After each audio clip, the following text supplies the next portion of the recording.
Introduction. It's been my privilege to know Tom for many, many years, and Tom has a great love for the gospel of Christ, first of all, and he has been a very, very capable preacher of the gospel for many, many years. He's also serves as one of the preachers of the Finger Church of Christ, and he's also one of the elders there. And so Tom has, as I said before, has a great love for history. A lot of the work that he has done is easily seen online. You may not realize it, but a lot of times if you just type in the name of a preacher that you might have once heard of, chances are that first mention on your list is going to be something Tom added to Find a Grave or some information that he's added. And he has helped me and Wayne Kilpatrick and so many others of us preachers through the years chronicle the history of Churches of Christ. And so this is just right down his alley, the things that he's going to be talking about to us today. And so we're really thankful to have Tom with us. Before we start, let's pause for a word of prayer. We thank you, our God, for the wonderful, rich blessings of Christ Jesus, our Lord, being able to have a relationship with Him and to be able to work in His kingdom. And we're thankful, Father, for His sacrifice. And we strive in our lives to, in a feeble way, lift Him up and try to share His wonderful message of grace and mercy before this world. We're so thankful today have the opportunity to listen to Tom talk about our rich history and heritage and how that we might be able to work toward preserving the history of the congregations where we serve, where we attend. And so I pray that you'll bless him with a good memory of the things he's prepared. Be with us, Lord, and help us to strive to follow you to the very best way of our ability according to your word. In Jesus' name we humbly pray. Amen. Thank you, sir.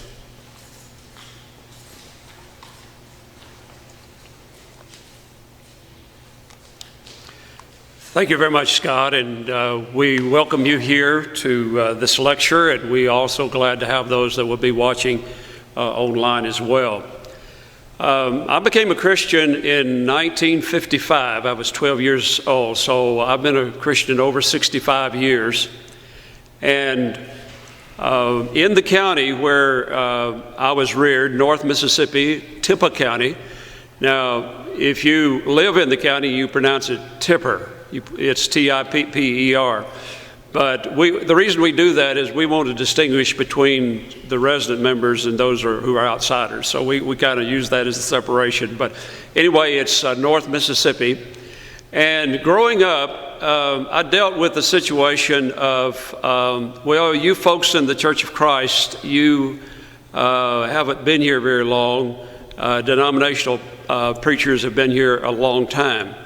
Matter of fact, as I began doing research, especially family research, I found out about 1976 or so that my fourth grandfather was a primitive Baptist preacher, and he was one of the first people that came into the county. And they kept church records. I've seen some of the records of one of the churches that he established. There are still 3 or 4 that still meet there. Matter of fact, we lived at the foot of the hill, and as I recall, we were not going to church at anywhere at that particular time, but folks would go to that building and they would drive back home afterwards. And it was one of those situations where that no one stopped and invited us to church services or anything like that. So from that standpoint, folks had been just saying, well, you've been there for, these churches have been there a long time, you haven't been. But the oldest church that I can recall, yes. Cut that little one there. Okay. The small one that you laid up on. Okay. So sorry. That's all right. We want to. Tech class. That's all right. Okay, that one needs to go as well. There we go. Thank you. All right, we got the second microphone on. Some speakers only need one microphone. I'm one of those that need 2. But anyway, the congregation where I worshiped when I became a member at 12 years old was the Ripley Church of Christ, and it started around 1924. There was a congregation in the county still meeting called Union that T.B. Larimore started about 1895. But the county goes all the way back to 1836, so it's one of those situations where, really what was going on?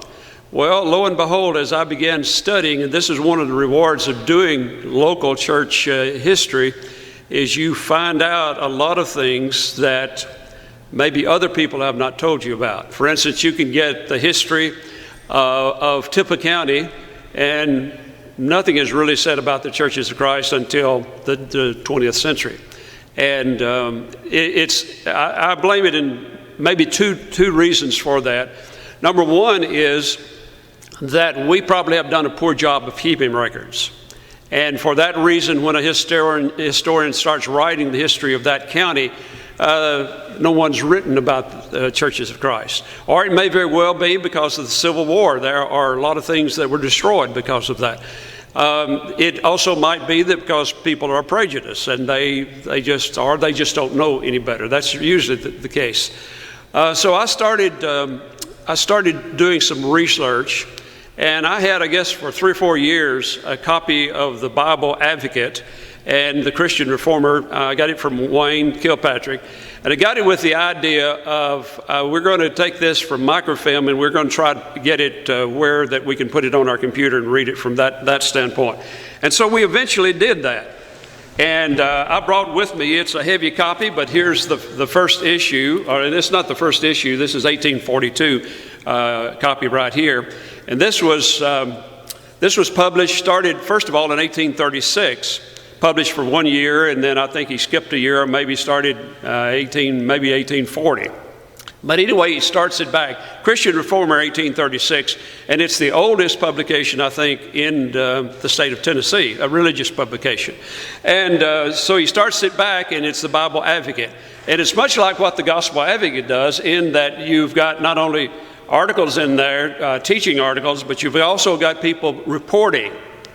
And you know what I learned from that? In 1842, there's a congregation 5 miles from where I was born that had 90 members and 2 elders and several deacons. And that time, I would imagine the county is only probably 3,000 or 4,000. It's not a very big. It's only begins to be established or settled in 1836. So what I learned from that, and I kept going through there, and there is congregation after congregation in North Mississippi. And it goes all the way back to the 1840s. I also had the privilege of preaching for the New Hope congregation a number of years ago, and they have a history. And one of the things that's quite interesting about their history, this is close to Middleton, Tennessee, between Bolivar and Middleton in West Tennessee. And one of the things that's quite interesting about that is that there is a man by the name of Thompson. It's Thompson. He later changes his name to Tomson. He said the H and the P served no purpose, so he just took it out of his name. So whatever you go to research his family, what you'll find is variations of the spelling of that particular name. But he's a pioneer in 3 different states. He came, I think, from South Carolina. He was one of the first teachers in Hardeman County, Bolivar. He was also a Methodist Episcopal preacher. In 1830, he goes to what you would have considered the courthouse, whatever that was in 1830 in Hardeman County, and he turns in his official credentials, because one of the things that he is required to do is, if he's not any longer going to preach for that congregation or for that church, then he has to turn those in. So there's a legal document. And then in the process of that, he writes a reason, and it's called the Christian name. So he gives the reason why that he is wanting to be just a Christian only. That goes back to 1830 in Hardeman County. And Hardeman County is not very far from where I was born, probably 15 or 20 miles away. So in that area, you have, and that congregation probably in the 1840s or 50s probably has 100, 150 members. It is also in that same area where A.G. Freed comes and starts the school, Essery Springs, which later he moves to Henderson in 1895. He starts that in 1889. And the question is, why would you go to a place that today it's out in the country? I mean, it's nothing out there. Why would you do that? Why would you go to a place like that and start a school? Well, in the first place, in 1889, it had a railroad. And that was the major way. If you wanted to go from one place to the other, then that's the way you would get to that place. For many years, it was that way. People like N.B. Hardeman and others, depending on the railroad. That's the reason why Freed Hardeman was built where it was, because of the railroad that was there. And it also, at that point, had a hotel. But the main reason is because you have a concentration of Christians that go all the way back to 1830. New Hope has 150 or 200 members. All of the rural congregations in that area are very large congregations. So what Freed does, he comes to a place where the first year he's able to produce about, or able to have about 400 students just to come the very first year. So the reason that I try to encourage people to write a local church history is because I think we have a duty and responsibility of passing this information on to our children. I went for 50 years or longer thinking that the oldest Church of Christ in Tippah County was 1895. And that's not fair to anybody, especially if the resources are out there. So we need to pass on to the next generation. We need to be saving things. We need to be documenting things. We need to be passing that record, that information on to other people. And one of the things that kind of impresses me is you think, well, this stuff over here is old.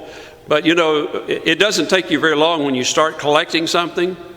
Before you know it, it's pretty old. Because you know, I'm having 2 birthdays a year now, so that's kind of the way things roll. So you think, well, this is not very important, but in reality it is. The New Hope Church has a record and documentation that goes back to through the 1830s. Church directories, something that is just as simple as this. And to me, it's really amazing. It's sobering to look at a church directory that maybe is only 10 years old and look and see how much it's changed, how many people that you've lost. Of course, you don't have the advantage of the newcomers that you have, the births and that sort of thing, but it doesn't take very long for a congregation to really change. So to me, it's very important. I've hung on to things like this. This one right here goes back to when I was in West Monroe back in the early 70s. And all it is just a paper copy. Will I ever use this or need it? I don't know, but possibly one could.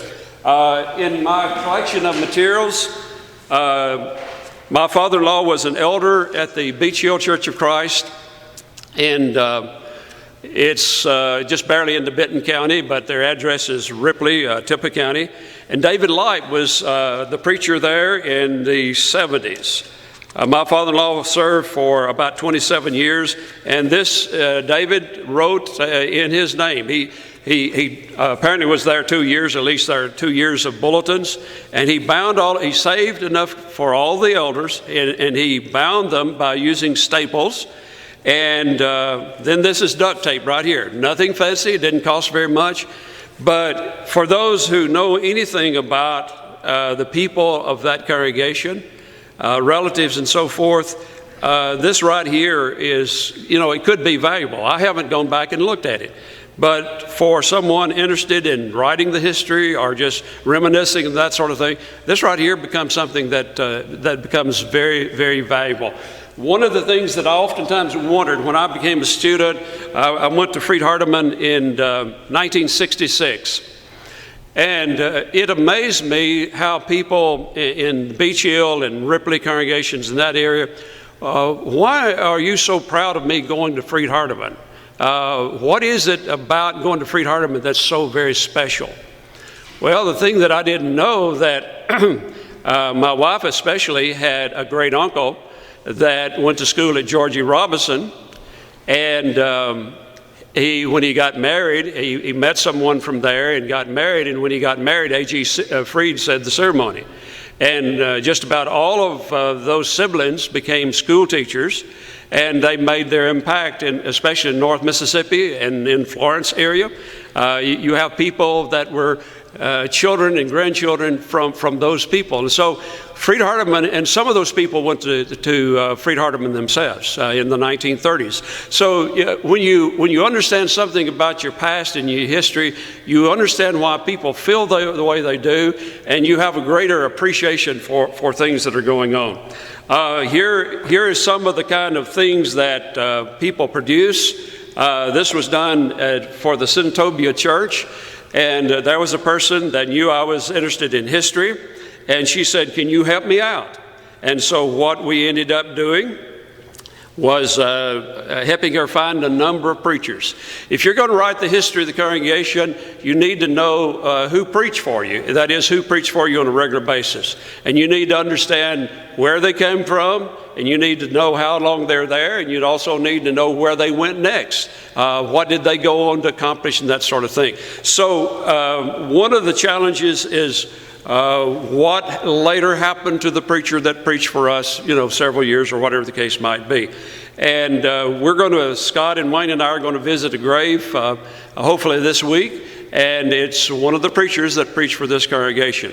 And as we were doing our study, we found out that he was William Morgan, but there's a William Morgan in West Tennessee as well. And for a long time, as we would say in Mississippi, we were barking up the wrong tree. We were following this preacher, but then as we began to do more research, then we found out, well, no, it's not this preacher, it's another preacher. They have almost the same name and almost the same birthdays, but obviously they're two different people. One buried here, and then the other in West Tennessee. There is also some fun stuff that you can do, curiosity kind of things. I mentioned that I was baptized when I was 12 years old, and I knew it was the last Sunday that the preacher was there, but I forgot the date. I knew it was in the summer, maybe in May or June. So just 2 or 3 days ago. Now keep in mind, I've gone this long without really knowing the exact day in which I was immersed. But last week I thought, I'm going to try and find out. So do you think I found out? So how would you go about doing that? It's his last Sunday that he is at the local congregation at Ripley, and I baptized that Sunday. So how would you go about finding that person, that preacher? Well, you could research his name. His name was Clyde M. Miller, and I tried that, but I didn't get my results from that. I found a number of times. But what I ended up doing was going to Preachers of Today. And how many of you know about Preachers of Today, the books? There are 5 volumes of it. Started out in 1952, and it's a biography of, it usually has pictures. Most of the preachers have pictures. You submit it yourself, or you did then. And it's a short biography. Where you're born, who baptized you, where you're preaching now, who you preached for in the past. So there are 5 volumes starting in 52, 59, 64, I've forgotten, maybe 79. I don't remember exactly all the years. It goes into the 80s, but it's 5 volumes. So I look at the first volume, and he is in there. He is at Thyatira. But I go on next, and I find that the next congregation he went to was Albany, Texas. So I did a search on, I've got the Gospel Advocate going all the way back to 1855, so I did a search on Albany, Texas. And there popped up a report for Clyde M. Miller, and he said, June the 5th was my last Sunday at the Ripley Church of Christ. He said, that's the day that I moved. Well, that was on a Sunday, so I'm assuming that it would either been the Sunday before, but he was probably dating it from the last Sunday that he was there, because he wouldn't have moved on Sunday, he would have moved probably on Monday. But I think he meant by that it is whenever he made his move. So as we're thinking about that, one of the things that you want to do is to look at the various kinds of materials that are available. So how would you go about finding out the history of a local congregation where you are? One of the things you have to do is to understand that when your congregation started may not be the beginning of the restoration movement in that particular area. If I look at just my home congregation when I was first baptized, Ripley, it would go back to 1923. But really what I need to do is I need to research that whole area and find out when was the gospel first preached in that area. I went last year, I think it was probably a year before, to New Concord, Kentucky. They wanted me to come up and speak on the restoration movement. And what I do, whether it's restoration movement or whatever, especially if it's like a Wednesday night series, if I'm speaking on a different topic, I usually give a history. I always research the congregation where I'm going. And one of the things I do is I go to their website and I want to see what kind of material, what kind of history have they already written. And most congregations, if they have a website, they will have a short history of their beginning point, when that congregation started. So the church at New Concord started in 1880, I think it was. But when I started researching that area, I found out that there was actually a debate in the 1840s. And so actually there's, 40 years previous there, and we've been to the person's grave. He's down at, Pineapple, Alabama.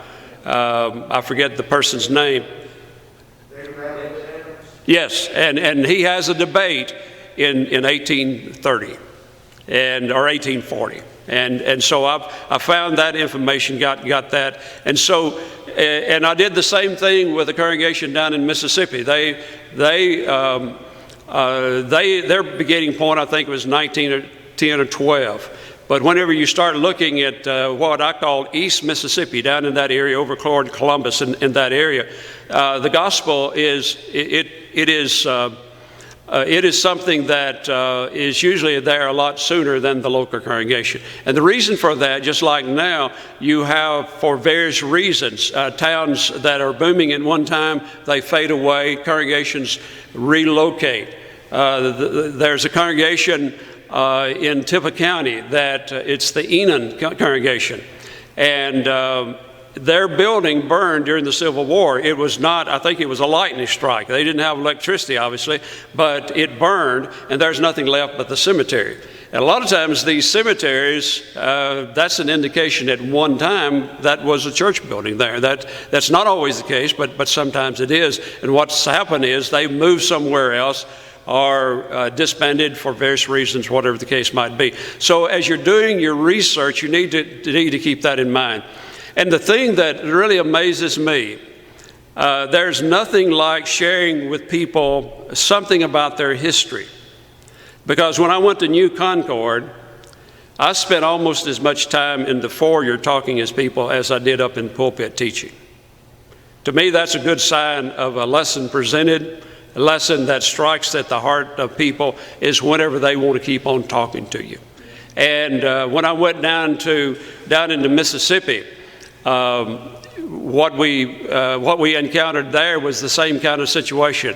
Congregations in the area dismissed their services to come. I think it was either a Wednesday night or I don't remember whether it's Sunday night. I believe it was a Wednesday night, but they dismissed their service and came. And some of them even brought their records, their church history records, of the local congregation, the list of the gospel preachers. And in that list was Everett Day. And Everett Day is, or was, my wife's great uncle. And what's kind of ironic about that is that Everett Day Sr. Baptized my mother 2 years before I was born. Well, right there, they opened the book up, and here's Everett Day with a gospel meeting, and tells the number of converts and who were baptized by him. So the records are oftentimes out there. You just need to talk to people and get them to share those records with you. One of the things that I started doing a number of years ago, I don't do it so much now as I used to, but what I started, and I know this is kind of, you might say this is kind of gruesome thing to do in some ways, but I didn't think it was, don't think it is now. I would actually start a file on every member of the church, especially people who are older. I would get the file folder with their name in it, and if they were mentioned, say, in the county paper or some notable mention, I would put that in there. Also, what I would do is I would take a VCR. This is back in the 1990s, and I just got a brand new VCR, and I found out that it would make a good audio recording as well. So I would just go and visit, Carol and I would just go and visit with members of the church, especially older members. And I would just say, now, I'm not going to video you. I'm just going to set this thing down here and let it run, and I'm going to ask you some questions. I'm going to ask you, how long have you been a member of this congregation? Who baptized you? I just want to know some of the things. I want you to know about your family.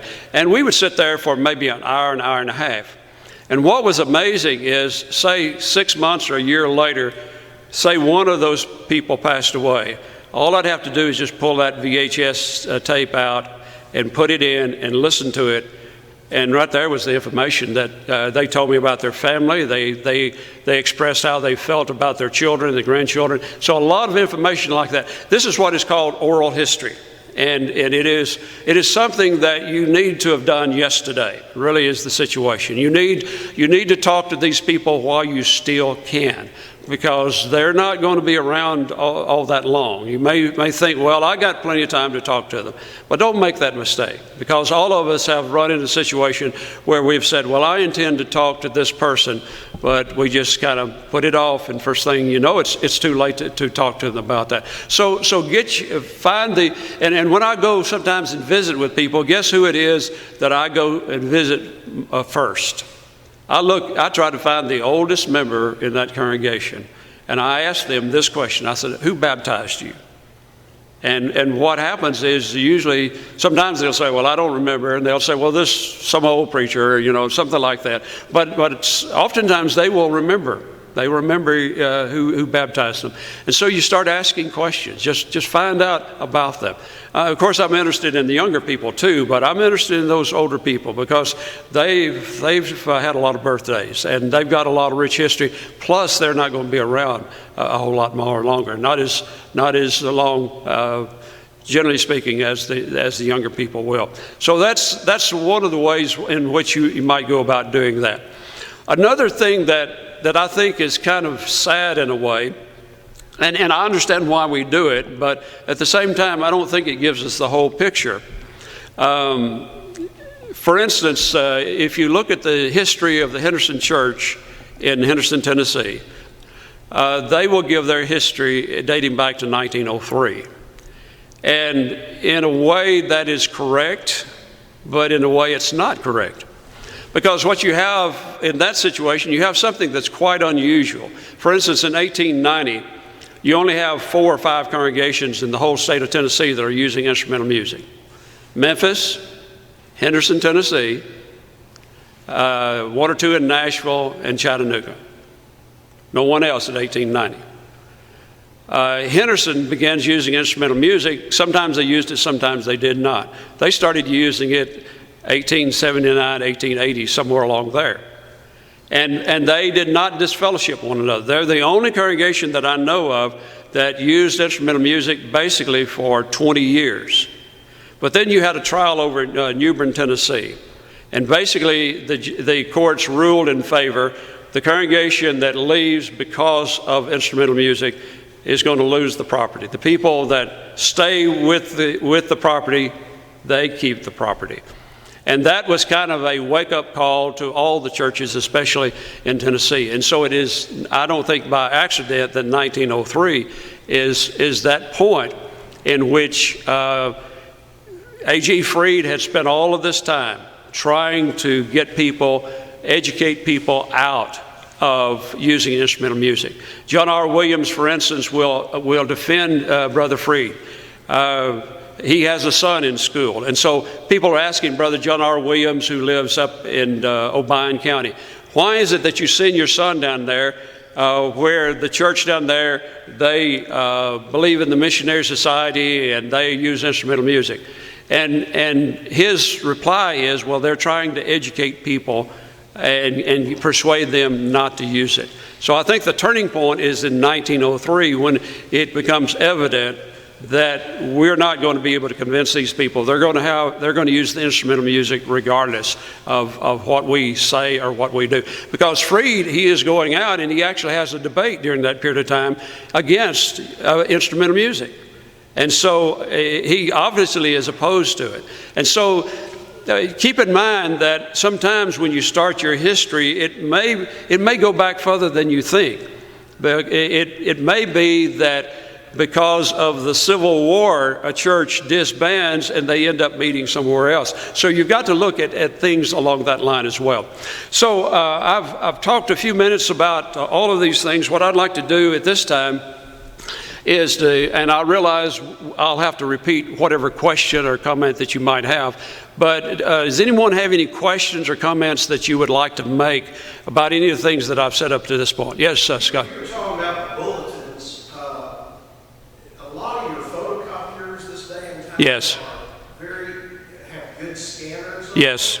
And you can just shoot through Yes. like 15, 20, 30 years. Yes. Bulletins, and then you can digitize Yes. and make them searchable. And let me mention about that. For instance, this right here, this, as Scott was talking about scanners.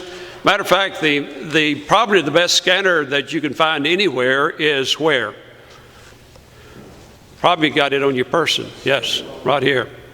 And you can get software that will not only scan it, but will convert it into text at that point. So why would you want to convert it into text? Well, you look at this book right here. And if I'm looking for a preacher by the name of, was it Edwin Morgan? Is that the person that we're looking for? If I'm looking for his name, how long do you think it would take me turning the pages to find it? I don't think there's an index here. But the index is only as good as the person that sets up the index. It doesn't catch all the words. But once you scan it, you can, at that point, you can do a search through it. So let me demonstrate that just for a few moments. I started probably 25 years ago building a digital library. And it's not because I'm opposed to books. I like to hold the books in my hand. But there is an advantage of being able to search and find something. There's nothing more frustrating than to have a book in your hand and you spend 30 minutes looking for something and you can't find it. And that's the reason once we find it, we sometimes turn the pages down. But let me go to, hopefully you can see the computer screen set up here, and I'll show you how, something about how this works. Here's the Gospel Advocate, 1865, 1963. And so it's over 5,000 issues, and some of those issues are years issues at some point in history is 1,300 pages. So you got, and it's large size print, a large size format as well. So I can double click on this index that I have created for that, and right here you can see maybe the green bar, and I can type in Albany, Texas. And I can hit search, and what it will do, it will go through, it's found 81 documents with 89 times. In other words, one document has more than one time in which it appears. And so the date that I'm looking for is, I have it to sort according to the date, so what I end up doing is I go down here to 1955, that's the year that I'm baptized. And so that's the way that I found that report from, he wrote in, let me see if I can click on it. You click on it, and there is, well, that's not the issue right there. It must have been the one before. You click on the one before. Yes, right there it is. July the 4th, he sent this in. And let me pull it up over here. And what I'll do is double click. Can you see that? Clyde M. Miller, box 696, Albany, Texas, July the 4th. After 4 years in Ripley, Mississippi, we moved to Albany, Texas, June the 5th. So that's not down exactly, and it doesn't really matter. The most important thing that I obeyed what the Lord said. But, you know, sometimes people ask you, well, when were you baptized? Well, I would say, well, it was in May or June of 1955. Well, this somewhat narrows it down. And you can do a lot of other things the very same way. Anyone have what I would kind of like to do is just spend some time doing some research right here in front of you and see what we come up with. Yes, sir. This may be too complicated for this session, but when I scan a document into my computer, the only thing I can search is the file name that I call. I can't search the individual words in that document. Is there a way to do that? Now, you've got one document, is that correct? The question is, you have a document, but you can't... I can search the file names. If I put a bunch of documents in and I search for that file name, it comes up. But I All right. search that document for different words. Well, let me go back to this one that I just opened up. Now, that's not the same one, but this is C.R. Nickel in Albany, Texas. What you can do with this document open, and this is one that you actually have open. For instance, there are 32 pages, and I'll just change the pages there. You can see the pages. That's Virgil Randolph. What you can do right here, this is Acrobat Reader, and what you do is you use Control F, or on a Mac, Command F, and there will pop up a Find button. And then I can say Albany, and then I hit Enter. And so it finds it. So you open it up, and then you do the Find command. For instance, you can go up here to your Edit button, and there, your Edit button right there. See, right there is that will tell you the keyboard thing. But you could actually click right there. You can go up to Edit and then to Find. But the problem there is you've got 5,000 issues. And you don't want to open up 5,000 issues and search each one of them. So by creating an index, and it takes a special program to do that, you just can't have the file itself. It's got to be indexed. And it indexes it on every word. Now, it's not 100% perfect because sometimes when it scans, it may think A is a E or something like that. So it's not all together. You can't say, well, I found every word. But for the... What he's saying, though, is that he's got files that have been scanned, but they haven't been OCR'd. Okay, so you cannot even find the word. Okay, the way to look for that is, for instance, once a word is OCR'd. Now, what we mean by OCR, the best way to think of it is that you're looking at a picture of this. And the reason we want to have a picture of it is because we don't want to retype the whole thing. You've got graphics in there as well. You want to keep all of that the same because for historical reasons. Because there are some people that have scanned this and then they have cleaned up the marks on it, and if it's got, if the paper's turned yellow, they make it look real nice. But in the process, they not only change the page layout, but they change the text as well. And so the 1912 may end up being a 19 with 2 L's in it. So the date is changed. The date is not dependable. So what do? Number one is you take a picture of it. That's the scan. The next process is that OCR program will go through and it'll look at all the text. It'll say that's a C, that's an A, and it'll pick up each one, and behind it, right behind it, same page, see right there, there's Albany. There's Albany up there. Right behind it is another page that you can't see.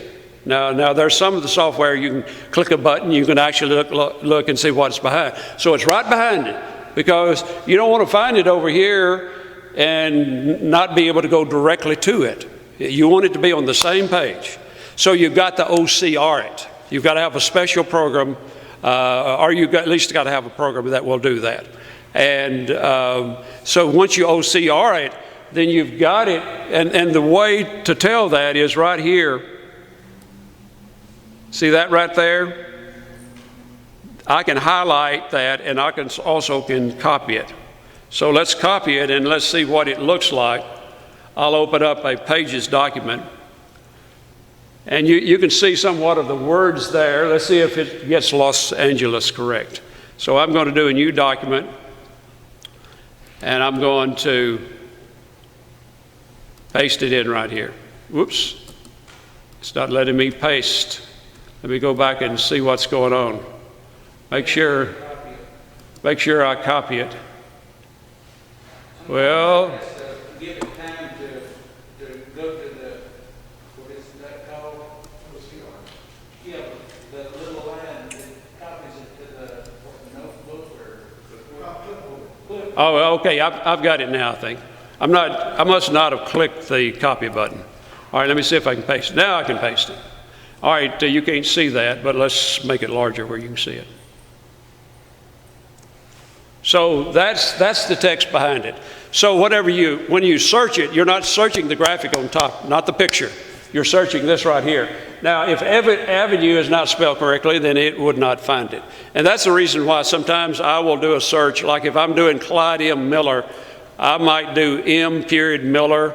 I will do Clyde Miller because sometimes he doesn't use his initial. So you have to do all sorts of things like that.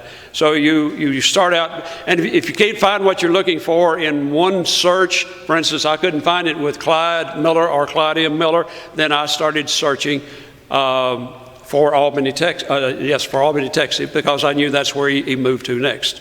And so this right here, if it's a bulletin article, you can copy it and paste that and reformat it and do whatever you want to with it. Yes? Sometimes they'll just put their initials too. Yes. A lot of times, especially the older preachers, last century or so, they will use initials. So you've got, yes, and sometimes it's A. Campbell. You just got to. One thing that will help you is look through the original document and kind of see how they spell their name. Like if you're doing the Millennial Harbinger, it may be A. Campbell and that sort of thing. Any other question? That's a good question. I appreciate you mentioning that to me. Anybody else have any comment or anything you'd like to mention?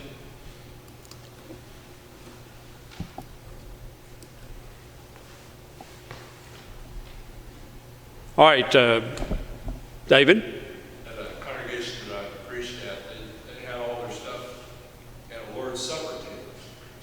I looked down there and they would have numbers and they'd have bank bags, all kinds of stuff All right. down in there. Yeah. And I dug one day, I thought I'm going to find out what's all in there. Yeah. I started digging through there and here they had their baptismal record books in there. Yes. So places you wouldn't even necessarily think Yes. to look, you will find information if you look. David mentioned about looking under the communion table for records, and or it may be back in the closet somewhere. And you're standing in front of a place, if they got doors on them, you'll find a lot of church records even. Yes, there. yes. So the main thing is to collect that, and especially now they've even got some software now that will take handwritten notes and convert that to text. I don't know how, I've not used that in a while, and I'm not sure how dependable that is, but that will help you in your search as well. Now we've got about 5 minutes. I think what I'll do tomorrow, I really would like for somebody just to give me a name of congregation, maybe where you worship, and let's just have a look and see what we can find out, how to go about doing it. Now you say, well, I don't have the Gospel Advocate, I don't have this or don't have that. Well, a lot of this information is online. Also, one thing that you can possibly do is to get somebody. Now, I'm not advertising wanting to help anybody, but that kind of comes. I will have 1 or 2 people a week that will send me a text and say, have you ever heard of this preacher? What can you tell me about this preacher? What happened to this preacher? And it's not a bill collector. It's someone that's looking for maybe the person who baptized them or something like that. So, as time allows, I don't mind helping people along that line. But take a look at the oldest people in your congregation. I would say start there and see what records you have currently, see what has already been done, and get someone in there that can maybe organize it and put it together and that sort of thing. A lot of ways that you can go about producing this material. You can do it in book form, like what we talked about here, but you can also do it in other ways as well, from other kind of information. Most of your public libraries will have a history of the county. I have been a part of a group of people that have produced, let's see, it's the Heritage of Tippah County, Mississippi, Volume 1, and it's about 800 pages. And then there's Volume 2 that's about 600 or 700 pages. And in almost every one of those kinds of books, there will be a section in there given to churches in the history of churches. Now, here's what needs to be done, is that there needs to be someone in that area who stands up and takes responsibility and says, I want to make sure that people in this community know something about the history of Churches of Christ in this area. And a lot of times you won't have any information on the Church of Christ in that area, not because it doesn't have a rich history, it's just that somebody has not written it or has not put it in the hands of the people that are making these kind of publications. I even hang on to phone directories, going back. Some of these go back 40 and 50 years. Homecoming. Here's one. Just doesn't cost very much, but people do a special homecoming program. And a part of doing that is they will go back and usually give a list of the preachers who preach there, oftentimes elders that preach there. The Henderson Church, and I've seen a few churches that have done this, they have in the fellowship room, they start about where you would have a chair rail, and they have a picture, an 8 by 10 picture of every preacher who's preached in that congregation. And then they have another row of all the men who have served as elders. And if your congregation is fairly old, if you start doing that now, that'll be quite a challenge to do that. So, but they do that on an ongoing basis. I even, here's one that I picked up. This is the First Christian Church in Selmer. I want to look at their history as well, because if they go back further enough, and I think this church does, then they're going to go back in a time in which instrumental music and missionary societies was not an issue. Did you say Selma or Selmer? It's the one in McNair County, Selmer. Yeah, not Selma. Yes. All right. Anything else? We've got 1 minute. You're hitting on something about the Christian church designation or disciples of Christ. Be sure to look for that in the library as much as you look for Church of Christ. Yes. Because, back in the 1800s, we were connected with one another. Yes. And so a lot of that history is our history. That's right. Don't think just because it says Christian church that it's not our brethren. It very much is. In 1906, those names were fairly used interchangeably. I have a copy of a business card by R.P. Meeks, who baptized N.B. Hardeman, and he has on it Churches of Christ, and then underneath that he has, I think, it wouldn't be disciples, it'd be Christian church. So it may have Christian church and then Churches of Christ, but he's using both designations. Tom, there are two more sources that is used a lot, or I've used a lot. Okay. Courthouse records. Courthouse records, very important, And look, you touched. especially land deeds and that sort of thing. Yes, marriage records. Marriage records, Gives you a sort of a time frame of when a preacher came into the area. Yes. And when he left. yes, When his name disappears from the records, you pretty much right.